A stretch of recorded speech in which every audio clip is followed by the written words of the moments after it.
ನಾನು ಮತ್ತೊಮ್ಮೆ ಈ ಆ, ನಾಲ್ಕನೆಯ ನಮ್ಮ ಈ ಚರ್ಚೆಗೆ ಸ್ವಾಗತಿಸ್ತಿದ್ದೀನಿ.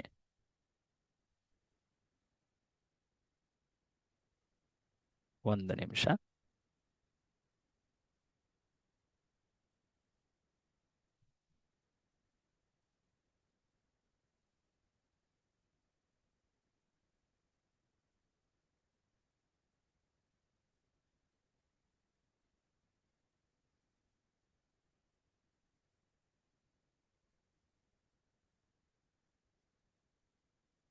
ಹರೇ ಕೃಷ್ಣ. ಸೊ ಬನ್ನಿ, ಈ ನಾಲ್ಕನೆಯ ತರಗತಿ, ಇದು ಈ ತರಗತಿಯ ವಿಷಯ ಪ್ರಕೃತಿ. ಅದನ್ನು ಚರ್ಚೆ ಮಾಡಲಿಕ್ಕೆ ಮುಂಚೆ ಆ ಭಗವದ್ಗೀತೆಯ ಆ, ವಾಚಕನಾಗಿರುವಂತಹ ಆ ಮಹಾಪುರುಷ ಪರಮಪುರುಷ ಶ್ರೀಕೃಷ್ಣನನ್ನ ಪ್ರಾರ್ಥಿಸಿ ಮುನ್ನಡೆಯೋಣ. ಪ್ರಪನ್ನ ಪಾರಿಜಾತಾಯ ಸ್ತೋತ್ರವೇತ್ರೈಕಪಾಣಯೇ ಜ್ಞಾನಮುದ್ರಾಯ ಕೃಷ್ಣಾಯ ಗೀತಾಮೃತದುಹೇ ನಮಃ. ನಮ್ಮ ಹಿಂದಿನ ತರಗತಿಗಳಲ್ಲಿ ನಾವು ಅನೇಕ ವಿಷಯಗಳನ್ನು ಕಲಿತಾ ಬಂದಿದ್ದೀವಿ. ಆ ವಿಷಯಗಳನ್ನು ಒಮ್ಮೆ ನಾವು ಮೆಲುಕು ಹಾಕೋದಾದರೆ ನಾವೇನೇನನ್ನ ನೋಡ್ತಾ ಬಂದ್ವಿ. ನಾವು ಆ ಪರಿಚಯ ಅನ್ನುವಂತಹ ಮೊದಲ ತರಗತಿಯಲ್ಲಿ ಆ ಭಗವದ್ಗೀತೆಯ ಸಂದರ್ಭವನ್ನು ನಾವು ತಿಳಿದಿದ್ವಿ. ಮಹಾಭಾರತದಲ್ಲಿ ಆ ಅನೇಕ ಘಟನೆಗಳು ನಡೆದವು. ಅದರಲ್ಲಿ ಮುಖ್ಯವಾಗಿ ಆ ಕುರುಕ್ಷೇತ್ರ ಯುದ್ಧ ಅದು ನಿಶ್ಚಯವಾಯಿತು. ಆ ಕುರುಕ್ಷೇತ್ರ ಯುದ್ಧಕ್ಕೆ ಎಲ್ಲರೂ ಸನ್ನದ್ಧರಾಗಿರುವಾಗ ಈ ಅರ್ಜುನ, ಮಹಾವೀರ ಅರ್ಜುನ, ಅವನು ಯುದ್ಧಕ್ಕೆ ಅಂತ ಸಂಪೂರ್ಣವಾಗಿ ಸನ್ನಿದ್ಧನಾಗಿದ್ದಾನೆ, ಅತಿ ಬಲಶಾಲಿ ಪರಾಕ್ರಮಿ. ಆದರೆ ಅವನು ಆ ಯುದ್ಧದ ಪ್ರಾರಂಭದಲ್ಲಿ ಭ್ರಮೆಗೆ ಒಳಗಾಗ್ತಾನೆ. ಆ ಭ್ರಮೆಗೊಳಗಾದಂತಹ ಅರ್ಜುನ ಶ್ರೀಕೃಷ್ಣನ ಆಶ್ರಯವನ್ನ ಸ್ವೀಕರಿಸ್ತಾನೆ, ಆತನ ಮೊರೆಯೋ ಹೋಗ್ತಾನೆ. ಅವನು ಶ್ರೀಕೃಷ್ಣನನ್ನ ತನ್ನ ಗುರುವಾಗಿ ಸ್ವೀಕರಿಸಿ ಉಪದೇಶ ಹೇಳಲು ಬೇಡ್ಕೊಳ್ತಾನೆ. ಆಗ ಶ್ರೀಕೃಷ್ಣ ಈ ಭಗವದ್ಗೀತೆಯನ್ನ ನೀಡಿದ.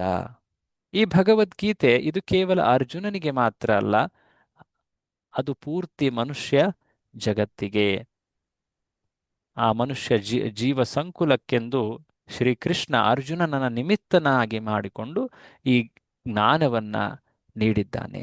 ಇದರಲ್ಲಿ 5 ಮುಖ್ಯ ವಿಷಯಗಳಿವೆ: ಈಶ್ವರ, ಜೀವ, ಕಾಲ, ಪ್ರಕೃತಿ, ಕರ್ಮ.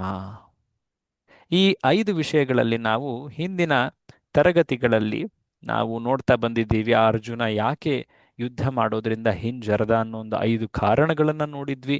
ಅದಾದ ಮೇಲೆ 2ನೇ ತರಗತಿಯಲ್ಲಿ ನಾವು ಜೀವ, ಈ ತತ್ವವನ್ನು ನಾವು ಕಲೀಲಿಕ್ಕೆ ಪ್ರಯತ್ನ ಪಟ್ವಿ. ಆ ಚರ್ಚೆಯಲ್ಲಿ ನಾವು ದೇಹ ಮತ್ತೆ ಆತ್ಮ ಹೇಗೆ ಅದು ಭೇದ, ಅದು ಬೇರೆಯದ್ದಾಗಿದೆ, ಅವುಗಳಲ್ಲಿ ವ್ಯತ್ಯಾಸವಿದೆ, ನಮ್ಮ ನಿಜವಾದ ಪರಿಚಯ ಅದು ಆತ್ಮ, ಅದು ದೇಹ ಅಲ್ಲ, ಹೀಗೆ ಆ ದೇಹ ಮತ್ತು ಆತ್ಮದ ಲಕ್ಷಣಗಳನ್ನು ನಾವು ಕಂಡಿದ್ವಿ.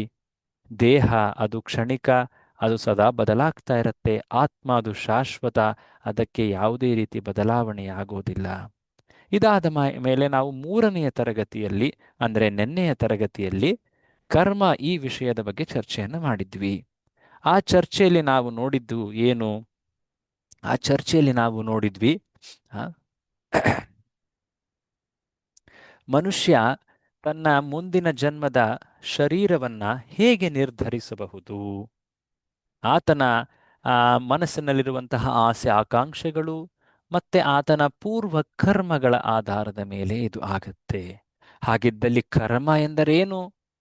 ಕರ್ಮ ಅನ್ನುವುದು ಒಂದು ಈ ಭೌತಿಕ ಜಗತ್ತಿನ ಒಂದು ನಿಯಮ, ಅದು ಕಾನೂನು. ನಾವು ಏನನ್ನ ಮಾಡ್ತೇವೋ ಅದೇ ರೂಪದಲ್ಲಿ ಅದಕ್ಕೆ ತಕ್ಕನಾಗಿ ಫಲವನ್ನ ಪಡಿತೀವಿ. ಯಾವ ಬೀಜವನ್ನ ನಾವು ಬಿತ್ತುತ್ತೇವೋ ಅದೇ ರೀತಿಯಾಗಿ ನಾವು ಫಲವನ್ನ ಪಡಿತೀವಿ. ಪ್ರತಿಯೊಂದು ಕ್ರಿಯೆಗೆ ಒಂದು ಪ್ರತಿಕ್ರಿಯೆ ಅನ್ನೋದು ಇರುತ್ತೆ.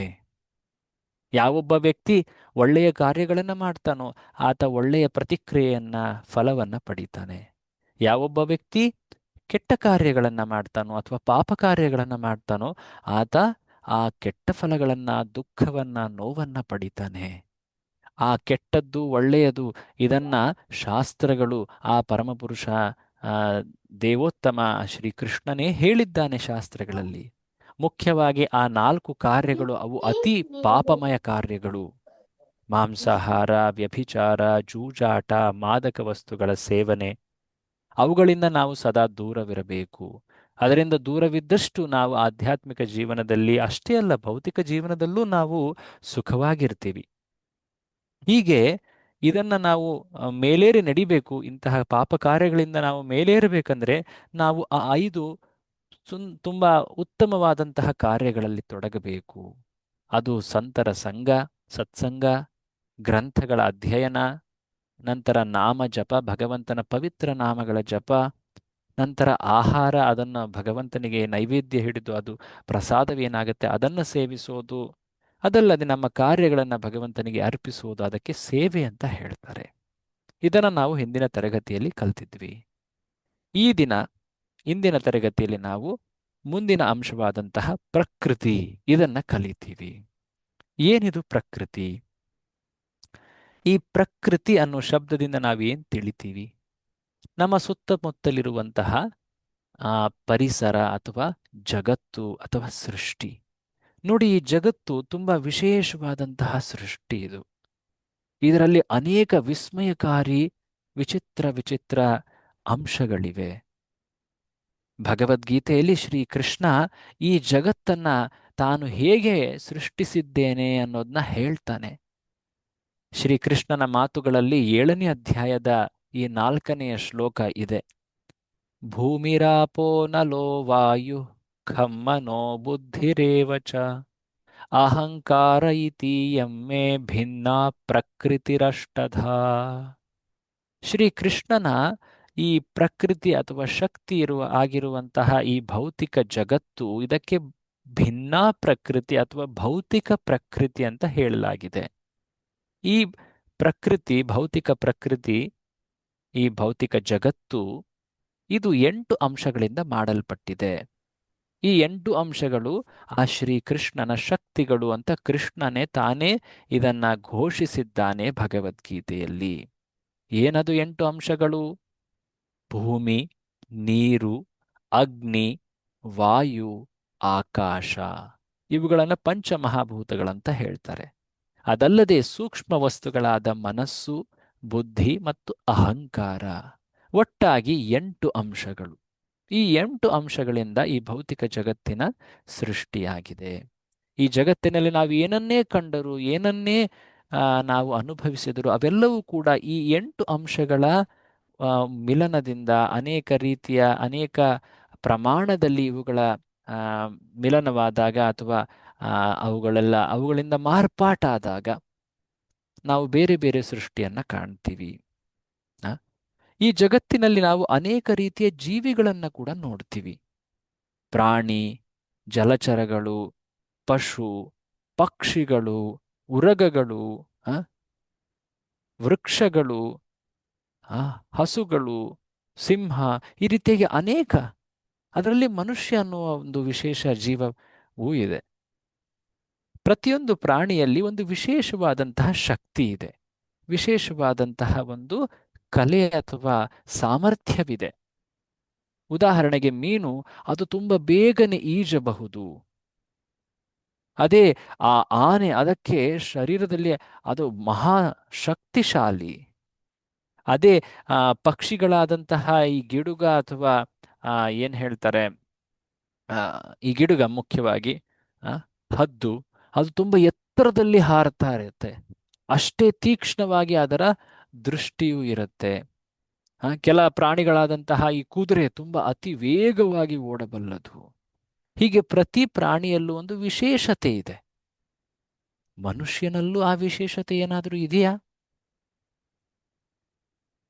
ಯೋಚನೆ ಮಾಡಿ. ಮನುಷ್ಯ ಜನ್ಮದಲ್ಲಿ ವಿಶೇಷತೆ ಏನಿದೆ? ಆಲೋಚನಾ ಶಕ್ತಿ. ಆಲೋಚನಾ ಶಕ್ತಿ. ಪ್ರಾಣಿಗಳಲ್ಲಿ ಆಲೋಚನೆಯ ಶಕ್ತಿ ಇರೋದಿಲ್ವಾ? ಬುದ್ಧಿ ಉಪಯೋಗಿಸ್ತದೆ. ಮನುಷ್ಯನಿಗೆ ಆಲೋಚನಾ ಶಕ್ತಿ ಇರುತ್ತೆ. ಹರೇ ಕೃಷ್ಣ. ಪ್ರಾಣಿಗಳು ಬುದ್ಧಿ ಉಪಯೋಗಿಸೋದಿಲ್ವಾ? ಪ್ರಾಣಿಗಳಲ್ಲಿ ಆಲೋಚನೆ ಶಕ್ತಿ ಇರೋದಿಲ್ವಾ? ಮಾತನಾಡುವ ಶಕ್ತಿ. ಗುರುಜಿ ಮಾತನಾಡುತ್ತಾನೆ.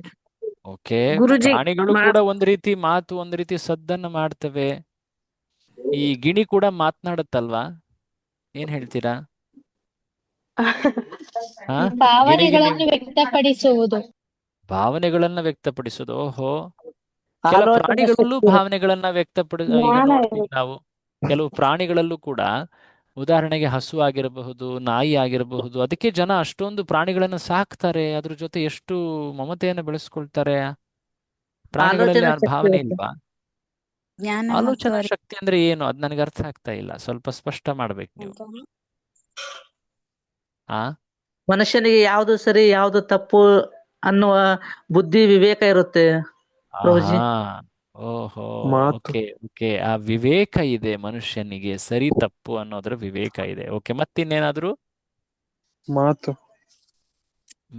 ಮಾತು ಅದ್ರ ಬಗ್ಗೆ ಈಗ ತಾನೇ ಮಾತಾಡಿದ್ವಿ. ಪ್ರಾಣಿಗಳು, ಈ ಗಿಣಿನೂ ಮಾತಾಡುತ್ತೆ ಗುರುಜಿ ಅಲ್ವಾ? ಹಾ, ಹೇಳಿ. ಮನುಷ್ಯನಿಗೆ ಹಾ, ಸಾಧನೆ ಮಾಡುವ ಇದು- ಓಕೆ. ಮನುಷ್ಯ ಅವನು ದೃಢ ನಿಶ್ಚಯಗಳನ್ನ ಮಾಡಬಹುದು. ನಾನು ಈ ರೀತಿನೇ ಜೀವಿಸ್ತೀನಿ, ನಾನೀಗ ಉಪವಾಸ ಮಾಡ್ತೀನಿ, ನಾನು ಈ ವ್ರತ ಮಾಡ್ತೀನಿ, ನಾನು ಈ ಕಾರ್ಯ ಮಾಡೋದಿಲ್ಲ, ನಾನು ಈ ಕಾರ್ಯ ಮಾಡೇ ತೀರ್ತೀನಿ. ಈ ರೀತಿಯಾಗಿ ಅವನು ಒಂದು ರೀತಿ ದೃಢ ನಿಶ್ಚಯವನ್ನ ಮಾಡ್ಬೋದು. ಈ ತಪಸ್ಸು ಮಾಡ್ತೀನಿ, ಈ ಕಾರ್ಯಗಳನ್ನ ನಾನು ಮಾಡ್ತೀನಿ, ಎಷ್ಟೇ ಕಷ್ಟ ಬಂದರೂ ಪ್ರಯತ್ನ ಮಾಡೋದು. ಹಾ, ಇದೊಂದು ವಿಶೇಷತೆ. ಕರೆಕ್ಟು. ಪ್ರಭು ಮತ್ತಿನ್ನೇನಾದ್ರು? ಆಧ್ಯಾತ್ಮದ ಬಗ್ಗೆ ಆಹಾ. ಪರಿಜ್ಞಾನ ಇರಲ್ಲ ಪ್ರಭು. ಆಧ್ಯಾತ್ಮದ ಬಗ್ಗೆ ಆಧ್ಯಾತ್ಮದ ಬಗ್ಗೆ ಪರಿಜ್ಞಾನ ಇರೋದಿಲ್ಲ. ಓಹೋ. ಓಕೆ ಓಕೆ ಓಕೆ, ಆಯ್ತು. ತಾವೆಲ್ಲ ಚೆನ್ನಾಗಿ ಉತ್ತರ ಕೊಟ್ಟಿದ್ದೀರಾ. ಮುಂದೆ ನೋಡೋಣ, ಏನಿದು ಶಾಸ್ತ್ರಗಳಲ್ಲಿ ಏನನ್ನ ಹೇಳಲಾಗಿದೆ, ಮನುಷ್ಯ ಜನ್ಮದ ವಿಶೇಷತೆ ಏನು ಅಂತ. ಆ? ಮಹಾಭಾರತದಲ್ಲಿ ಒಂದು ವಿಶೇಷ ಶ್ಲೋಕ ಇದೆ. ಆ ಶ್ಲೋಕದಲ್ಲಿ ಹೇಳಲಾಗತ್ತೆ, ಆಹಾರ ನಿದ್ರಾ ಭಯ ಮೈಥುನಂ ಚ ಸಾಮಾನ್ಯಮೇತದ್ ಪಶುಭಿರ್ನರಾಣಾಂ. ಆ? ಪಶು ಮತ್ತೆ ಮನುಷ್ಯನಲ್ಲಿ ಈ 4 ಕಾರ್ಯಗಳು ಸಮಾನವಾಗಿವೆ. ಯಾವುವು? ಆಹಾರ, ಇದ್ರೆ ನಿದ್ರಾ, ಭಯ, ಮೈಥುನ. ಪ್ರಾಣಿಗಳು ಆಹಾರ ತಿಂತವೆ, ಮನುಷ್ಯನು ಆಹಾರ ತಿಂತಾನೆ. ಪ್ರಾಣಿಗಳು ನಿದ್ರೆ ಮಾಡ್ತವೆ, ಮನುಷ್ಯನು ನಿದ್ರೆ ಮಾಡ್ತಾನೆ. ಪ್ರಾಣಿಗಳು ಕೂಡ ಯಾವುದೇ ಒಂದು ಅಪಾಯ ಇದ್ದಲ್ಲಿ ಆ ಅಪಾಯದಿಂದ ರಕ್ಷಣೆಯನ್ನು ಪಡೀಲಿಕ್ಕೆ ಅಂತ ಹೇಳಿ ಕೆಲವು ಕಾರ್ಯಗಳನ್ನು ಮಾಡ್ತವೆ. ಆಕ್ರಮಣ ಮಾಡೋದು ಅಥವಾ ರಕ್ಷಣೆ ಮಾಡಿಕೊಳ್ಳೋದು, ಆ ಭಯದಿಂದ ಮುಕ್ತರಾಗಲಿಕ್ಕೆ ಪ್ರಯತ್ನ ಮಾಡೋದು ಮನುಷ್ಯನು ಮಾಡ್ತಾನೆ. ಅನೇಕ ರೀತಿಯ ಈಗಿನ ಕಾಲದಲ್ಲಂತೂ ಅನೇಕ ರೀತಿಯ ಶಸ್ತ್ರಾಸ್ತ್ರಗಳನ್ನು ಅವನು ಕಂಡುಹಿಡಿದಿದ್ದಾನೆ. ಅನೇಕ ರೀತಿಯ ಯುದ್ಧ ಕಲೆಗಳು ಗೊತ್ತಿವೆ. ಮೈಥುನ, ಪ್ರಾಣಿಗಳು ಕೂಡ ಸಂತಾನೋತ್ಪತ್ತಿ ಮಾಡ್ತವೆ, ಮನುಷ್ಯನು ಮಾಡ್ತಾನೆ. ಮನುಷ್ಯ ಈ ರೀತಿಯಾಗಿ ಕೇವಲ ಈ ಕಾರ್ಯಗಳನ್ನೇ ಮಾಡ್ತಾ ಇದ್ರೆ ಆತನಿಗೂ ಪ್ರಾಣಿಗಳಿಗೂ ಯಾವುದೇ ಭೇದ ವ್ಯತ್ಯಾಸ ಇಲ್ಲ ಅಂತ ಮಹಾಭಾರತ ಹೇಳುತ್ತೆ ನೋಡಿ. ಸಾಮಾನ್ಯಮೇತದ್ ಪಶುಭಿರ್ನರಾಣಾಂ ಧರ್ಮೋ ಹಿ ತೇಷಾಂ ಅಧಿಕೋ ವಿಶೇಷೋ ಧರ್ಮೇಣ ಹೀನ ಪಶುಭಿ ಸಮಾನ. ಯಾವುದದು ವಿಶೇಷತೆ ಮನುಷ್ಯನಲ್ಲಿ? ಅದುವೇ ಧರ್ಮ. ಈ ಧರ್ಮ ಅಂದ್ರೆ ಏನು ಅಂತ ಮುಂದೆ ನೋಡೋಣ. ಬಟ್ ಈ ಶಬ್ದ ಇಲ್ಲಿ ವಿಶೇಷವಾಗಿ ನಾವು ಗಮನಿಸಬೇಕು.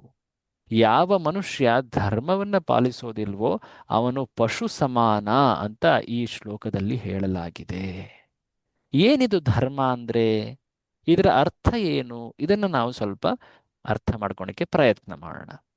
ಪ್ರಾಣಿಗಳು ಅವುಗಳು ಕೇವಲ ಆಹಾರ, ನಿದ್ರಾ, ಭಯ ಮತ್ತು ಮೈಥುನ ವಿಚಾರಗಳ ಬಗ್ಗೆ ಮಾತ್ರ ಅವುಗಳಲ್ಲೂ ಯೋಚನೆಯ ಶಕ್ತಿ ಇದೆ, ಭಾವನೆಗಳಿವೆ, ಎಲ್ಲವೂ ಕೂಡ ಏನೇನು ವಿಷಯಗಳು ನಾವು ತಿಳಿತೀವಿ ಅವುಗಳು ಅದರಲ್ಲೂ ಇವೆ. ಆದರೆ ಅವುಗಳ ಆ ಕಾರ್ಯದ ಅವುಗಳ ಆ ಆಲೋಚನೆ ಅಥವಾ ಆ ಕಾರ್ಯಗಳ ಕ್ಷೇತ್ರ ಏನಿದೆ ಅದು ಕೇವಲ ಈ 4 ಮಾತ್ರ: ಆಹಾರ, ನಿದ್ರಾ, ಭಯ ಮತ್ತು ಮೈಥುನ. ಆದರೆ ಮನುಷ್ಯ ಇವುಗಳನ್ನು ಮೀರಿ ಕೆಲ ವಿಷಯಗಳ ಬಗ್ಗೆ ಅವನು ಜಿಜ್ಞಾಸೆಯನ್ನ ಮಾಡಬಹುದು, ವಿಚಾರಣೆಯನ್ನ ಮಾಡಬಹುದು. ಓ, ನಾನು ಜೀವಿಸ್ತಾ ಇದ್ದೀನಿ, ಓ, ನಾನು ಒಂದು ಸಮಯದಲ್ಲಿ ಮೃತ್ಯುವನ್ನಪ್ತೀನಿ, ಅದನ್ನ ದಾಟಿದ ಮೇಲೆ ಏನಿದೆ, ಮೃತ್ಯುವಿನ ನಂತರ ಏನಿದೆ, ಅದಕ್ಕಿಂತ ಮಿಗಿಲಾದದ್ದು ಏನಿದೆ, ಈ ರೀತಿಯಾಗಿ ಜಿಜ್ಞಾಸೆ ಮನುಷ್ಯ ಮಾತ್ರ ಮಾಡ್ಲಿಕ್ಕೆ ಸಾಧ್ಯ. ನೋಡಿ, ನಾವೀಗ ಚರ್ಚೆ ಮಾಡ್ತಾ ಇದ್ದೀವಿ, ಕೆಲವು ವಿಚಾರಗಳನ್ನ ಚಿಂತಿಸ್ತಾ ಇದ್ದೀವಿ. ಇದನ್ನ ಪ್ರಾಣಿಗಳು ಮಾಡ್ಲಿಕ್ಕೆ ಸಾಧ್ಯವಾ? ಯೋಚನೆ ಮಾಡಿ. ಇಲ್ಲ, ಮನುಷ್ಯನಿಗೆ ಮಾತ್ರ ಈ ವಿಶೇಷ ಶಕ್ತಿ ಇದೆ. ಆ ಜನ್ಮದಲ್ಲಿ ಮಾತ್ರ ಆ ಭಗವಂತ ಈ ಸಾಮರ್ಥ್ಯವನ್ನಿಟ್ಟಿದ್ದಾನೆ. ಮನುಷ್ಯ ಈ ರೀತಿಯಾಗಿ ಪ್ರಶ್ನೆಗಳನ್ನು ಕೇಳ್ಬೋದು. ನಾನು ಕೆಲ ಕಷ್ಟ ನೋವುಗಳಲ್ಲಿ ಬಳಲ್ತಾ ಇದ್ದೀನಿ, ಯಾಕೆ? ನೀವು ಪ್ರಾಣಿಗೆ ಏನಾದರೂ ಕಷ್ಟ ನೋವನ್ನು ಕೊಡ್ಲಿಕ್ಕೆ ಹೋದ್ರೆ ಅದು ನಿಮ್ಮ ಮೇಲೆ ಆಕ್ರಮಣ ಮಾಡುತ್ತೆ ಅಥವಾ ಅಲ್ಲಿಂದ ಓಡ್ ಹೋಗುತ್ತೆ. ನನಗೆ ಯಾಕೆ ನೀವು ಹೊಡಿತಾ ಇದ್ದೀರಾ ಅಂತ ಅದು ಪ್ರಶ್ನೆ ಕೇಳೋದಿಲ್ಲ. ಈಗ ಯಾವುದೇ ಒಂದು ನಾಯಿಗೆ ನೀವು ಹೊಡಿಲಿಕ್ಕೆ ಹೋದ್ರೆ ಅದು ಬೌ ಬೌ ಅಂತ ಬೊಗಳುತ್ತೆ ಅಥವಾ ಅದು ಅಲ್ಲಿಂದ ಓಡ್ ಹೋಗುತ್ತೆ. ನೀವು ಯಾಕೆ ಅದಕ್ಕೆ ಹೊಡಿತಾ ಇದ್ದೀರಾ ಅಂತ ಅದು ಜಿಜ್ಞಾಸೆ ಅಥವಾ ಪ್ರಶ್ನೆ ಮಾಡೋದಿಲ್ಲ. ಅದೇ ನಾನು ಈ ಜೀವನದಲ್ಲಿ ಮುಂದೆ ಏನಾಗ್ತೀನಿ, ಈ ರೀತಿಯಾಗಿ ಪ್ರಶ್ನೆ ಮನುಷ್ಯ ಮಾತ್ರ ಮಾಡ್ಲಿಕ್ಕೆ ಸಾಧ್ಯ. ನಾನು ಯಾಕೆ ಈಗ ಬಳಲ್ತಾ ಇದ್ದೀನಿ, ಈ ಜೀವನದ ನಂತರ ಏನಾಗುತ್ತೆ, ಈ ರೀತಿಯಾದ ಜಿಜ್ಞಾಸೆ ಮನುಷ್ಯನಿಗೆ ಮಾತ್ರ ಬರಲು ಸಾಧ್ಯ. ಈ ಜಗತ್ತಿನಲ್ಲಿ ಸತ್ಯ ಅಂದರೆ ಅನೇಕ ರೀತಿಯ ನೋವುಗಳಿವೆ ಅಲ್ವೇ? ಜನ ಎಷ್ಟೊಂದು ಕಷ್ಟ ನೋವುಗಳಿದ್ದಾರೆ. ಕೆಲವೊಂದು ರೋಗಗಳು ಒಂದು ರೀತಿ ಮುಗ್ಧ ಜನರನ್ನ ನೋವಿನಲ್ಲಿ ನೂಕ್ತವೆ. ಎಷ್ಟೊಂದು ಜನ ಹಸುವಿನಲ್ಲಿ ಬಳಲ್ತಾ ಇದ್ದಾರೆ. ಅಷ್ಟೇ ಅಲ್ಲ, ಪ್ರತಿದಿನ ಒಬ್ಬಲ್ಲ ಒಬ್ಬರು ವ್ಯಕ್ತಿಗಳು ಸಾಯ್ತಾನೆ ಇರ್ತಾರೆ. ಹೀಗೆ ಸಾವು, ಜನ್ಮ, ಮೃತ್ಯು, ವೃದ್ಧಾಪ್ಯ, ನಂತರ ರೋಗ, ಈ ರೀತಿಯಾದಂತಹ ಈ ಘಟನೆಗಳು ಇದು ಪ್ರತಿಯೊಬ್ಬರ ಜೀವನದಲ್ಲಿಯೂ ನಡೆಯುವಂತಹ ಘಟನೆಗಳು. ಯಾವೊಬ್ಬ ವ್ಯಕ್ತಿ ಈ 4 ಘಟನೆಗಳು ಅಥವಾ ಈ 4 ಅಂಶಗಳ ಬಗ್ಗೆ ಅವನು ಚಿಂತನೆಯನ್ನ ಮಾಡ್ತಾನೋ, ಅದರ ಪರಿಹಾರವನ್ನ ಪಡಿಲಿಕ್ಕೆ ಪ್ರಯತ್ನ ಮಾಡ್ತಾನೋ, ಆತ ನಿಜವಾಗಿಯೂ ಕೂಡ ಜ್ಞಾನದಲ್ಲಿದ್ದಾನೆ ಅಂತ ಭಗವದ್ಗೀತೆಯಲ್ಲಿ ಶ್ರೀಕೃಷ್ಣ ಹೇಳ್ತಾನೆ. ಜನ್ಮ ಮೃತ್ಯು ಜರಾ ವ್ಯಾಧಿ ದುಃಖ ದೋಷಾನುದರ್ಶನಂ. ಈ ಜನ್ಮ, ನಂತರ ಮೃತ್ಯು, ವಯಸ್ಸಾಗುವುದು, ವೃದ್ಧಾಪ್ಯ, ನಂತರ ರೋಗ, ಇವುಗಳನ್ನು ನಾವು ಸರಿಯಾಗಿ ತಿಳಿಬೇಕು. ನಮ್ಮ ಜೀವನದ ಮುಖ್ಯ ಸಮಸ್ಯೆಗಳಿವು. ನಿಜವಾದ ಸಮಸ್ಯೆ ಅಂದರೆ ಈ 4 ಅಂಶಗಳೇ. ಇವುಗಳಿಗೆ ಪರಿಹಾರವನ್ನು ಹುಡುಕಲಿಕ್ಕೆ ಸಾಧ್ಯವಾ ಅಂತ ನಾವು ಜಿಜ್ಞಾಸೆ ಮಾಡಬೇಕು. ಅಷ್ಟೇ ಅಲ್ಲದೆ ಈ ಜಗತ್ತಿನಲ್ಲಿ ನಾವು ಅನೇಕ ರೀತಿಯ ಕ್ಲೇಶಗಳನ್ನು ನೋಡ್ತೀವಿ. ಪ್ರತಿಯೊಬ್ಬ ವ್ಯಕ್ತಿ ತನ್ನ ಶರೀರದ ಕಾರಣದಿಂದಾಗಿ ಅನೇಕ ನೋವುಗಳನ್ನು ಅನುಭವಿಸ್ತಾನೆ. ಈಗ ತಾನೇ ನೋಡಿದ್ವಲ್ಲ, ತನ್ನ ಶರೀರವೇ ಅನೇಕ ರೀತಿಯ ನೋವುಗಳನ್ನು ನೀಡುತ್ತೆ. ಅದಕ್ಕೆ ಆಧ್ಯಾತ್ಮಿಕ ಕ್ಲೇಶ ಅಂತ ಹೇಳ್ತಾರೆ. ಆಧ್ಯಾತ್ಮಿಕ ಕ್ಲೇಶ, ಆ ಆತ್ಮ ಇರುವಂತಹ ಆ ಶರೀರದಿಂದನೇ ನೋವಾಗತ್ತೆ. ಅನೇಕ ರೀತಿ ವ್ಯಾಧಿಗಳಾಗಿರಬಹುದು. ಈ ಶರೀರವನ್ನ ವ್ಯಾಧಿ ಮಂದಿರ ಅಂತ ಹೇಳಿದ್ದಾರೆ. ಅನೇಕ ರೀತಿ ರೋಗಗಳು, ಪ್ರತಿಯೊಂದು ಭಾಗದಲ್ಲಿಯೂ ಅನೇಕ ರೋಗಗಳು ಉತ್ಪತ್ತಿಯಾಗಬಹುದು. ಅದಲ್ಲದೆ ವ್ಯಕ್ತಿ ತನ್ನ ಮನಸ್ಸಿನ ಕಾರಣದಿಂದ ಎಷ್ಟು ಅವನು ಒಂದು ರೀತಿ ನೋವನ್ನು ತಿಂತಾನೆ. ಮನಸ್ಸು ನಿಯಂತ್ರಣದಲ್ಲಿ ಇಲ್ದಿದ್ರೆ ಆ ಮನಸ್ಸು ಅವನನ್ನು ಹುಚ್ಚನನ್ನಾಗಿ ಮಾಡುತ್ತೆ. ಯಾವುದೇ ಪರಿಸ್ಥಿತಿಯನ್ನು ಕೂಡ ನರಕ ಸದೃಶವಾಗಿ ಮಾಡಿಬಿಡುತ್ತೆ. ಹೀಗೆ ಆಧ್ಯಾತ್ಮಿಕ ಕ್ಲೇಶ ಅನ್ನೋದು ಪ್ರತಿಯೊಬ್ಬರಿಗೂ ಕಾಡ್ತಾ ಇರುತ್ತೆ. ಅಷ್ಟೇ ಅಲ್ಲದೆ ಇದು ಸ್ಟ್ರೆಸ್, ಈ ರೀತಿಯಾಗಿ ಮನಸ್ಸು ವಿಕಾರ ಏನ್ ಮಾಡಿದೆ ಅದೆಲ್ಲವೂ ಕೂಡ ಹೇಗೆ ಆ ವ್ಯಕ್ತಿಯನ್ನ ನೋವಿನಲ್ಲಿ ನೂಕುತ್ತೆ ಅನ್ನೋದನ್ನು ನೋಡ್ತಾ ಇದ್ದೀವಿ. ಇಷ್ಟೇ ಅಲ್ಲದೆ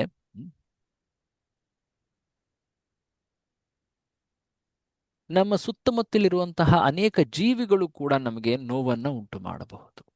ಉದಾಹರಣೆಗೆ ಕಳ್ಳರು, ದರೋಡೆಕೋರರು, ಆತಂಕವಾದಿಗಳು, ಅನೇಕ ರೀತಿಯ ಮೃಗಗಳು, ಇನ್ಫ್ಯಾಕ್ಟ್ ಸೊಳ್ಳೆಗಳು ಕೂಡ ಅಥವಾ ನಮ್ಮ ಶರೀರದೊಳಗೆ ಹೊಕ್ಕುವಂತಹ ಆ ವೈರಸ್ ಬ್ಯಾಕ್ಟೀರಿಯಾಗಳು ಕೂಡ, ಅವುಗಳು ಕೂಡ ನಮ್ಮ ಜೀವನದಲ್ಲಿ ಅನೇಕ ರೀತಿಯ ನೋವನ್ನ, ದುಃಖವನ್ನ ನೀಡುತ್ತವೆ. ಅದಕ್ಕೆ ಭೌತಿಕ ಕ್ಲೇಶ ಅಂತ ಹೇಳಿದ್ದಾರೆ. ಇತರ ಜೀವಿಗಳಿಂದ ಉಂಟಾಗುವ ದುಃಖಗಳು.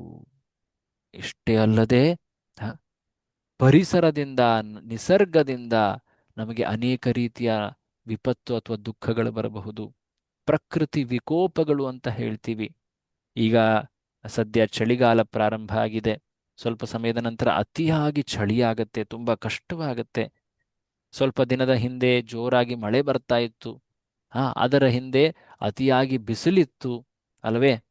ಶೀತ, ವಾತ, ವರ್ಷ, ತಾಪ, ಹಿಮ, ಚಂಡಮಾರುತಗಳು, ಭೂಕಂಪಗಳು, ಅತಿವೃಷ್ಟಿ, ಅನಾವೃಷ್ಟಿ, ಬರಗಾಲ, ಕ್ಷಾಮ, ಆ, ಈ ರೀತಿಯಾಗಿ ಪ್ರಕೃತಿ ವಿಕೋಪಗಳು, ಅದಲ್ಲದೆ ಭೂಕಂಪ, ಸುನಾಮಿ, ಈ ರೀತಿಯೆಲ್ಲ ನಾವು ಕೇಳಿದ್ದೇವಲ್ವಾ.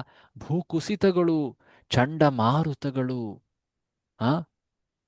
ಲ್ಯಾಂಡ್ ಸ್ಲೈಡ್ಸ್ ಅಂತ ಏನು, ಭೂಕುಸಿತಗಳು, ಈ ರೀತಿಯಾಗಿ ಅನೇಕ ರೀತಿಯ ನೋವುಗಳು ಪ್ರತಿಯೊಬ್ಬನ ಜೀವನದಲ್ಲೂ ನಿಸರ್ಗ ಅಥವಾ ಪರಿಸರದಿಂದ ಉಂಟಾಗಬಹುದು. ಜ್ವಾಲಾಮುಖಿಗಳಾಗಿರಬಹುದು. ಹೀಗೆ ನೋಡಿ, ಈ ಮೂರು ರೀತಿಯ ನೋವುಗಳನ್ನು ಕೂಡ ನೋಡಿದ್ವಿ. ಒಂದು ನಮ್ಮ ಶರೀರದಿಂದನೇ ಉಂಟಾಗುವಂಥದ್ದು ಅಧಿಭೌತಿಕ ಕ್ಲೇಶ. ಇನ್ನೊಂದು ನಮ್ಮ ಸುತ್ತಮುತ್ತಲಿರುವಂತಹ ಜೀವಿಗಳಿಂದ ಉಂಟಾಗುವಂಥದ್ದು, ಅದಕ್ಕೆ ಅಧಿಭೌತಿಕ ಕ್ಲೇಶ ಅಂತ ಹೇಳಿದರು. ಅದಲ್ಲದೆ ಈ ಪರಿಸರ, ಈ ನಿಸರ್ಗದಿಂದ ಉಂಟಾಗುವಂತಹ ನೋವುಗಳು, ಅದು ವಿಕೋಪಗಳೇನಿವೆ, ಅವಕ್ಕೆ ಏನು ಹೇಳ್ತಾರೆ ಹೆಸರು? ನೆನಪು ಮಾಡ್ಕೊಳ್ಳಿ. ದೈವಿಕ ಅದೇ ದೈವಿಕ ಕ್ಲೇಶ ಅಲ್ವೇ? ಈ ರೀತಿಯಾಗಿ ವ್ಯಕ್ತಿ ಜನ್ಮ ಮೃತ್ಯು ಜರವ್ಯಾಧಿ ಏನೋ ಇದೆ, ಅದಲ್ಲದೆ ಅದರ ಮಧ್ಯೆ ಈ ಮೂರು ಕ್ಲೇಶಗಳೂ ಕೂಡ ಇವೆ. ಇವುಗಳನ್ನೆಲ್ಲ ನೋಡಿದ್ರೆ ನಮ್ಮ ಜೀವನದಲ್ಲಿ ಎಷ್ಟು ಕಷ್ಟ ನೋವುಗಳಿವೆ ಅನ್ನೋದು ನಾವು ಅರಿವನ್ನು ಪಡಿತೀವಿ. ನಾವು ಎಷ್ಟೇ ತಂತ್ರಜ್ಞಾನದಲ್ಲಿ ಮುಂದುವರೆದರೂ ಕೂಡ ಈ ಸಮಸ್ಯೆಗಳಿಗೆ ನಾವು ಎಲ್ಲಿವರೆಗೆ ಪರಿಹಾರವನ್ನು ಹುಡುಕೋದಿಲ್ವೋ ಅಲ್ಲಿವರೆಗೆ ನಾವು ಪ್ರಗತಿಯನ್ನು ಹೊಂದಿಲ್ಲ. ನಾವು ದೊಡ್ಡ ದೊಡ್ಡ ಆಸ್ಪತ್ರೆಗಳನ್ನು ನಿರ್ಮಾಣ ಮಾಡಿರಬಹುದು, ಅನೇಕ ರೀತಿಯ ಸವಲತ್ತುಗಳನ್ನು ನಿರ್ಮಾಣ ಮಾಡಿರಬಹುದು, ಆದರೆ ಆರೋಗ್ಯವನ್ನು ನಾವು ನೀಡಲಿಕ್ಕಾಗುತ್ತಾ ಒಬ್ಬ ವ್ಯಕ್ತಿಗೆ? ಹೇಳಿ, ಇಲ್ಲ.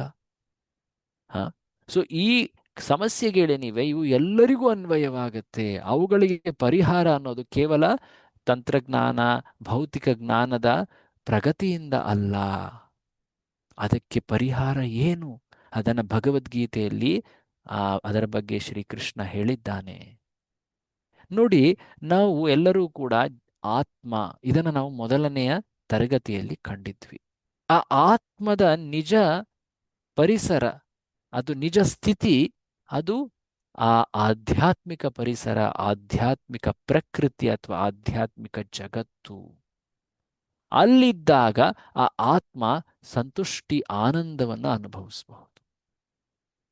ಉದಾಹರಣೆಗೆ ಹೇಳೋದಾದ್ರೆ, ಒಂದು ಮೀನು, ಆ ಮೀನನ್ನು ನೀವು ನೀರಿನಿಂದ ಹೊರತೆಗೆದು ಅದಕ್ಕೆ ಎಲ್ಲ ರೀತಿಯ ಸುಖ ಸಂಪತ್ತು ಸವಲತ್ತುಗಳನ್ನು ನೀಡಿದ್ರೂ ಕೂಡ, ಉದಾಹರಣೆಗೆ ಆ ಮೀನಿಗೆ ನೀವು ಸಿಗರೇಟ್ ಕೊಡ್ತೀರಾ, ಒಳ್ಳೆ ಒಳ್ಳೆ ಆಹಾರ ಕೊಡ್ತೀರಾ, ಸ್ಮಾರ್ಟ್ ಫೋನ್ ಕೊಡ್ತೀರಾ, ಆಟ ಆಡಲಿಕ್ಕೆ ಅಥವಾ ಮೋಜು ಮಾಡಲಿಕ್ಕೆ ದುಡ್ಡು ಮತ್ತು ಅನೇಕ ರೀತಿಯ ಆಟಿಕೆಗಳು, ಇವೆಲ್ಲವನ್ನು ಕೊಟ್ಟರೂ ಕೂಡ ಆ ಮೀನು ಸಂತುಷ್ಟವಾಗಿರ್ಲಿಕ್ಕೆ ಸಾಧ್ಯವಾ? ಹೇಳಿ, ಸಂತುಷ್ಟವಾಗಿರ್ಲಿಕ್ಕೆ ಸಾಧ್ಯವಾ?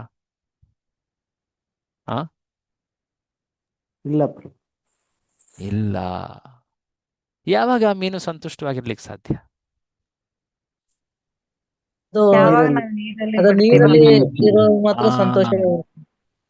ಆ ಮೀನನ್ನು ನಾವು ಅದರ ನಿಜ ನೈಸರ್ಗಿಕ ಸ್ಥಿತಿಗೆ ನಾವು ಹಿಂದಿರುಗಿಸಿದ್ರೆ ಆಗ ಮಾತ್ರ ಅದು ಸಂತುಷ್ಟಿಯನ್ನು ಪಡೀಲಿಕ್ಕೆ ಸಾಧ್ಯ.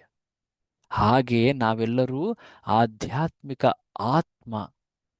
ನಾವು ಆಧ್ಯಾತ್ಮಿಕತೆ, ಆಧ್ಯಾತ್ಮಿಕ ಜೀವನ, ಆ ಭಕ್ತಿ ಜೀವನದಲ್ಲಿ ತೊಡಗಿದ್ದಾಗ ಮಾತ್ರ ಸಂತುಷ್ಟಿಯನ್ನು ಪಡೀಲಿಕ್ಕೆ ಸಾಧ್ಯ. ನಾವು ಭೌತಿಕ ಕಾರ್ಯಗಳಲ್ಲಿ ತೊಡಗಿದ್ದೀವಿ, ಒಂದು ರೀತಿ ಆದಾಯ, ನಮ್ಮ ಜೀವನೋಪಾಯಕ್ಕೋಸ್ಕರ, ನಮ್ಮ ಪರಿವಾರವನ್ನು ನಿರ್ವಹಣೆ ಮಾಡಲಿಕ್ಕೋಸ್ಕರ, ಸಂಬಂಧಗಳು, ಇವೆಲ್ಲವೂ ಕೂಡ ಇವೆ. ಇವುಗಳು ತಪ್ಪು ಅನ್ನೋ ಮಾತು ಭಗವದ್ಗೀತೆಯಲ್ಲಿ ಎಲ್ಲೂ ಹೇಳಿಲ್ಲ. ಆದರೆ ಇದನ್ನು ನಾವು ನಮ್ಮ ನಿಜ ಮೂಲ ಸ್ಥಿತಿ, ಉದ್ದೇಶವನ್ನು ಮರೆತು ನಾವು ಪಾಲಿಸಬಾರದು. ನಮ್ಮ ನಿಜ ಮೂಲ ಪರಿಚಯ ಅದು ಆತ್ಮ. ಆ ಆತ್ಮದ ಸಂತುಷ್ಟಿ ಇರೋದು ಆ ಪರಮಾತ್ಮ ಶ್ರೀಕೃಷ್ಣನ ಸಂಪರ್ಕದಲ್ಲಿ. ಅದನ್ನು ನಾವು ತಿಳಿಬೇಕು. ಬುದ್ಧಿವಂತರಾದವರು ಆ ಪರಮಾತ್ಮ, ಆ ದೇವರನ್ನು ನಂಬುತ್ತಾರೆ, ಅವರ ನಿಯಮಗಳ ಪ್ರಕಾರ ಜೀವನವನ್ನು ನಡೆಸ್ತಾರೆ. ಈ ಜಗತ್ತಿನ ನಿಜ ಲಕ್ಷಣಗಳನ್ನು ಅವರು ತಿಳಿತಾರೆ. ಅದಲ್ಲದೆ ಅದೇ ರೀತಿಯಾಗಿ ಅವರು ಜೀವನವನ್ನು ನಡೆಸ್ತಾರೆ. ಆದರೆ ಮೂರ್ಖರು, ನಾಸ್ತಿಕರು, ಅವ್ರೇನ್ ಮಾಡ್ತಾರೆ? ಓ, ನಮಗೆ ದೇವರಲ್ಲಿ ನಂಬಿಕೆ ಇಲ್ಲ, ನಾವು ಏನನ್ನ ಪಡಿತೀವೋ ಆ ರೀತಿಯಾಗಿ ಅದನ್ನ ಮೋಜು ಮಾಡ್ತೀವಿ. ಹ ತಿನ್ನು, ಕುಡಿ, ದುಡ್ಡು ಖರ್ಚು ಮಾಡು, ಆ ಹೇಗೆ ತಿಳಿಯುತ್ತೋ ಹಾಗಿರು, ಈ ರೀತಿಯಾಗಿ ಅವರು ಜೀವನವನ್ನು ನಡೆಸ್ತಾರೆ. ಬೇರೆಯವನ್ನ ಕಂಡ್ರೆ ದ್ವೇಷ, ಆ ಆ, ಬೇರೆಯವ್ರನ್ನ ಯಾವಾಗಲೂ ಕೂಡ ಒಂದು ರೀತಿ ಆ, ಅಸೂಯೆಯಲ್ಲಿ ಕಾಣುವುದು, ಅವರ ಕಾಲೆಳಿತ ತಾನು ಮೇಲೆ ಇರಲಿಕ್ಕೆ ಪ್ರಯತ್ನ ಪಡುವುದು, ಈ ರೀತಿಯಾಗಿ ಈ ಜಗತ್ತೇ ಎಲ್ಲದ್ದು, ಇದರಲ್ಲೇ ನಾನು ಎಲ್ಲ ಸುಖವನ್ನು ಅನುಭವಿಸ್ತೀನಿ, ಈ ರೀತಿಯಾದಂತಹ ಪರಿಕಲ್ಪನೆ ಅದು ಮೂರ್ಖರು, ನಾಸ್ತಿಕರಲ್ಲಿ ಇರುತ್ತೆ. ಭಗವದ್ಗೀತೆಯಲ್ಲಿ ಹೇಳಲಾಗಿದೆ, ನಾವು ಈ ಜಗತ್ತಿನಲ್ಲಿ ಈ 3 ಕ್ಲೇಶಗಳಿಂದ, ಆ 4 ಆ ಸಮಸ್ಯೆಗಳಿಂದ ಯಾವಾಗಲೂ ನೋವಿನಲ್ಲಿದ್ದೀವಿ.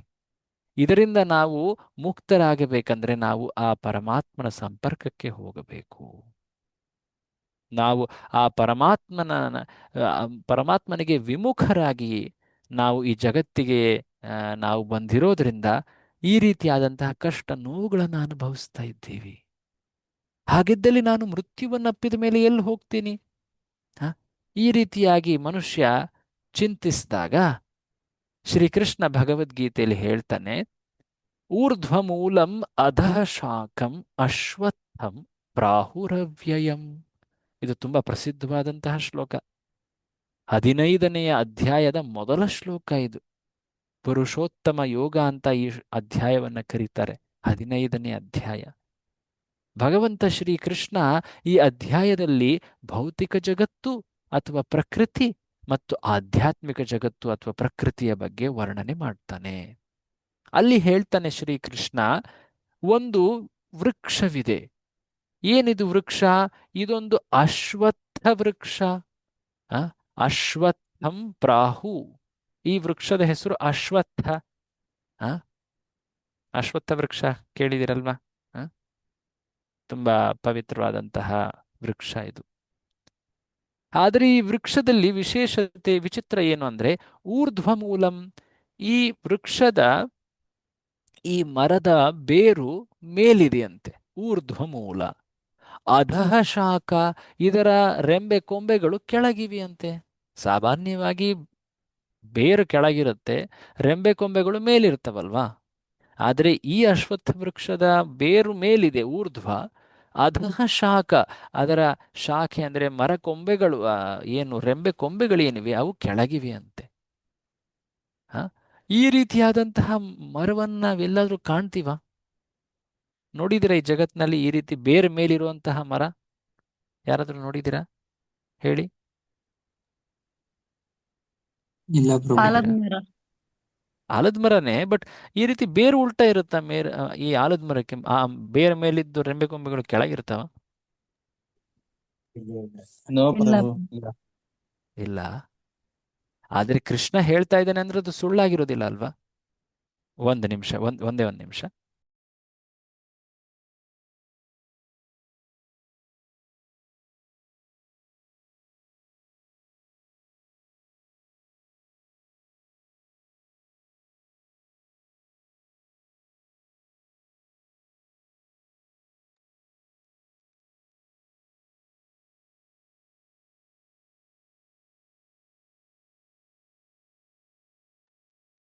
ಹರೇ ಕೃಷ್ಣ, ಮಾತು ಕೇಳಿಸ್ತಾ ಇದೆಯಾ? ಹರೇ ಕೃಷ್ಣ. ಎಸ್ ಪ್ರಭು, ಕೇಳಿಸ್ತಿದೆ ಪ್ರಭು. ಓಕೆ. ಯಾವ್ದ್ರ ಬಗ್ಗೆ ಮಾತನಾಡ್ತಾ ಇದ್ವಿ? ವೃಕ್ಷ ಪ್ರಭು. ಆಲದ ಮರ, ಒಂದು ವಿಚಿತ್ರವಾದಂತಹ ಆಲದ ಮರ. ಆ ಆಲದ ಮರಕ್ಕೆ ಬೇರು ಮೇಲಿದೆ, ರೆಂಬೆ ಕೊಂಬೆಗಳು ಕೆಳಗಿವೆ. ನಾವು ಈ ಆಲದ ಮರವನ್ನ ಸಾಮಾನ್ಯವಾಗಿ ಇದನ್ನೆಲ್ಲೂ ಕಾಣೋದಿಲ್ಲ ಅಲ್ವಾ? ಈ ರೀತಿಯಾದ ಉಲ್ಟಾ ಮರ ಇದು ಅಲ್ವಾ? ಆದ್ರೆ ಈ ರೀತಿಯಾದಂಥ ಮರ ಶ್ರೀಕೃಷ್ಣ ಹೇಳ್ತಾ ಇದ್ದಾನೆ ಇದೆ ಅಂತ. ಎಲ್ಲಿದೆ ಅದು? ಈ ಜಗತ್ತೇ ಈ ರೀತಿಯಾಗಿರುವಂತಹ ಒಂದು ಮರ, ವಿಚಿತ್ರವಾದ ಮರ. ಹೇಗೆ ನೋಡಿ, ನಾವು ಯಾವುದೇ ಒಂದು ಮರದ ಪ್ರತಿಬಿಂಬವನ್ನ ನೀರಿನಲ್ಲಿ ಕಂಡಾಗ ಆ ಪ್ರತಿಬಿಂಬದಲ್ಲಿ, ರಿಫ್ಲೆಕ್ಷನ್ ಅಲ್ಲಿ ಈ ರೀತಿಯಾಗಿ ಕಾಣ್ತೀವಲ್ವಾ? ಆ ವೃಕ್ಷದ ಬೇರು ಮೇಲಿರುತ್ತೆ, ಅದರ ರೆಂಬೆ ಕೊಂಬೆಗಳು ಕೆಳಗಿರ್ತವೆ, ಹೌದ್ ತಾನೆ? ಹೌದಾ? ಹೌದ್ ತಾನೆ? ಕನ್ಫರ್ಮ್ ಮಾಡಿ. ಎಸ್ ಪ್ರಭು. ಹೌದು ಆ, ಹೌದು ಪ್ರಭು ಹೌದು ತಲೆ ಪ್ರಭು. ಕೆಳಗಾಗಿರುವಂತಹ ಈ ಆಲದ ಮರ ಇದು ಒಂದು ಪ್ರತಿಬಿಂಬ. ನಿಜವಾದ ಮರ ಅದು ಆಧ್ಯಾತ್ಮಿಕ ಜಗತ್ತು. ಈ ರೀತಿ ಪ್ರತಿಬಿಂಬ ಆಗಿರುವಂತಹ ಈ ಮರ ಏನಿದೆ ಅದು ಈ ಭೌತಿಕ ಜಗತ್ತು. ಆಧ್ಯಾತ್ಮಿಕ ಜಗತ್ತು, ಅದಕ್ಕೆ ಆಧ್ಯಾತ್ಮಿಕ ಪ್ರಕೃತಿ ಅಂತ ಹೇಳ್ತಾರೆ. ವೈಕುಂಠ, ಗೋಲೋಕ, ವೃಂದಾವನ ಈ ರೀತಿಯಾಗಿ. ಆದರೆ ಭೌತಿಕ ಜಗತ್ತೇನಿದೆ ಅದು ತಲೆ ಕೆಳಗಾಗಿರುವಂತಹ ಅಥವಾ ಪ್ರತಿಬಿಂಬ, ಅದು ಭೌತಿಕ ಜಗತ್ತು, ಆಧ್ಯಾತ್ಮಿಕ ಜಗತ್ತಿನ ಪ್ರತಿಬಿಂಬ. ಸೊ ಹೀಗೆ ಶ್ರೀಕೃಷ್ಣ ಭಗವದ್ಗೀತೆಯಲ್ಲಿ ಹೇಳ್ತಾನೆ, ನಾವು ಈಗ ಸದ್ಯದಲ್ಲಿ ಪ್ರತಿಬಿಂಬ ಜಗತ್ತಿನಲ್ಲಿದ್ದೀವಿ. ಪ್ರತಿಬಿಂಬ ಜಗತ್ತು ಅಂದ ತಕ್ಷಣ ಅದು ಸುಳ್ಳು ಜಗತ್ತು ಅಂತ ಅಲ್ಲ, ಆದರೆ ಅಲ್ಲಿ ವಿಕೃತಿಯಾಗಿದೆ. ಯಾವುದನ್ನ ನಾವು ಸರಿ ಅಂತ ನಿಜ ಜಗತ್ತಿನಲ್ಲಿ ಕಾಣ್ತೀವೋ ಅದು ಇಲ್ಲಿ ತಪ್ಪಾಗಿ ಕಾಣುತ್ತೆ, ಉಲ್ಟಾ ಕಾಣುತ್ತೆ. ಅದೇ ಇಲ್ಲಿ ತಪ್ಪು ಅಂತಿರೋದು ಆಕ್ಚುಲಿ ಮೂಲದಲ್ಲಿ ಅದು ಶುದ್ಧವಾಗಿರುತ್ತೆ. ನಾವು ಸರಿಯಾಗಿ ತಿಳಿದೇ ಇರುವಾಗ ಈ ರೀತಿಯಾದಂತಹ ಅನುಭವಗಳು ಅಥವಾ ಪರಿಕಲ್ಪನೆಗಳನ್ನು ನಾವು ನೋಡ್ತೀವಿ. ಹ ಭೌತಿಕ ಜಗತ್ತು ಅದು ಪ್ರತಿಬಿಂಬ, ಆ ಆಧ್ಯಾತ್ಮಿಕ ಜಗತ್ತಿನ ಪ್ರತಿಬಿಂಬ.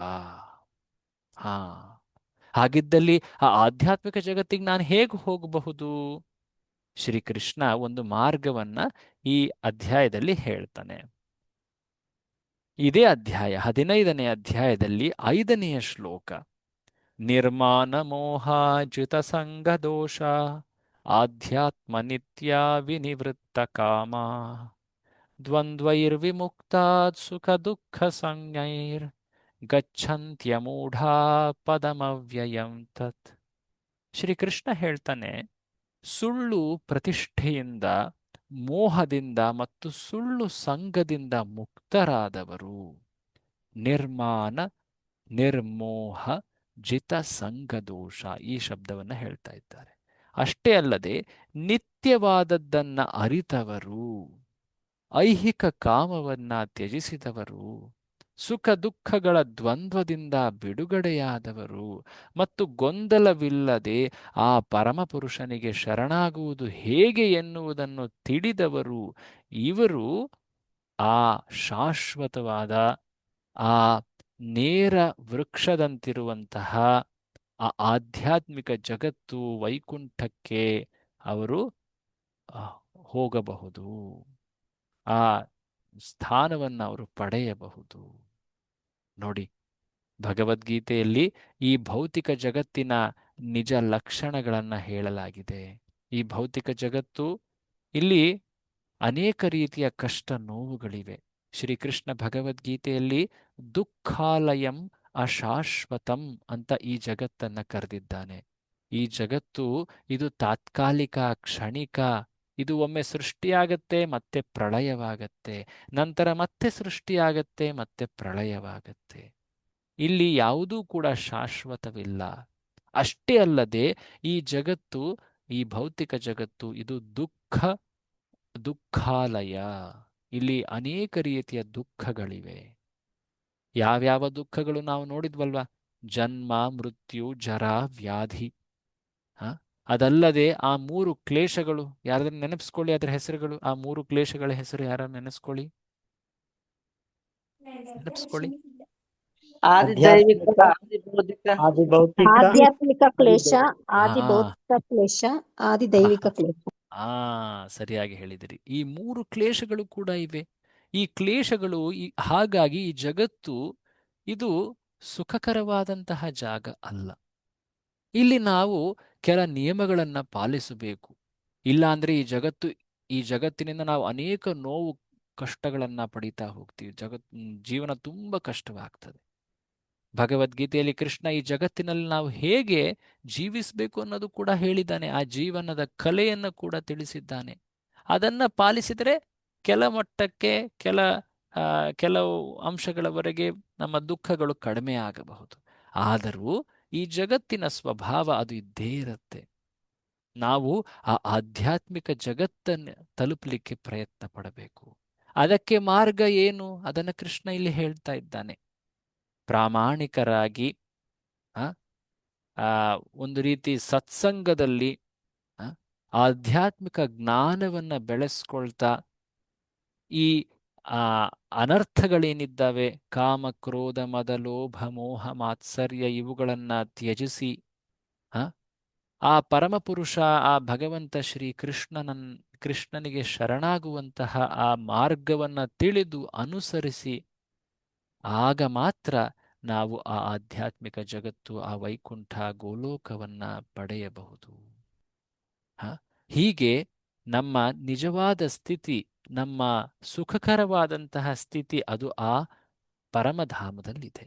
ಅದಕ್ಕೆ ಅಲ್ವಾ ಪುರಂದರದಾಸರು ಹೇಳಿದ್ದು, ಅಲ್ಲಿದೆ ನಮ್ಮನೆ, ಇಲ್ಲಿ ಬಂದೆ. ನೆನಪಿದೆಯಾ ಮುಂದೆ? ಸುಮ್ಮನೆ ಸುಮ್ಮನೆ. ಅಲ್ಲಿದೆ ನಮ್ಮ ಮನೆ. ನಾವು ಮನೆಯಲ್ಲಿ ಸುಖವಾಗಿರ್ತೀವಿ, ಸಂತುಷ್ಟರಾಗಿರ್ತೀವಿ. ಮನೆಯಿಂದ ಹೊರ ಬಂದಾಗ ಎಷ್ಟೇ ಚೆನ್ನಾಗಿದ್ರು ಕೂಡ ಒಂದು ರೀತಿ ಅನ್ಕಂಫರ್ಟಬಲ್ ಅನ್ಸುತ್ತೆ, ಬೇಗನೆ ಮನೆಗೆ ಹೋಗ್ಬಿಡೋಣ ಅಂತ ಅನ್ಸುತ್ತೆ ಅಲ್ವಾ? ಸೊ ಹಾಗೆ ನಮ್ಮ ಮನೆ ಅದು ಆಧ್ಯಾತ್ಮಿಕ ಜಗತ್ತು. ಅಲ್ಲಿ ಹೋಗಲಿಕ್ಕೆ ನಾವು ಪ್ರಯತ್ನ ಮಾಡಬೇಕು. ಹೇಗೆ ಅನ್ನುವಂತಹ ಮಾರ್ಗವನ್ನು ಕೂಡ ಶ್ರೀಕೃಷ್ಣ ಭಗವದ್ಗೀತೆಯಲ್ಲಿ ಹೇಳಿದ್ದಾನೆ. ಅದೇನು ಅನ್ನೋದನ್ನು ನಾವು ಮುಂದಿನ ತರಗತಿಗಳಲ್ಲಿ ನೋಡೋಣ. ಹೀಗೆ ನಾವು ಈ ಇಂದಿನ ಚರ್ಚೆಯಲ್ಲಿ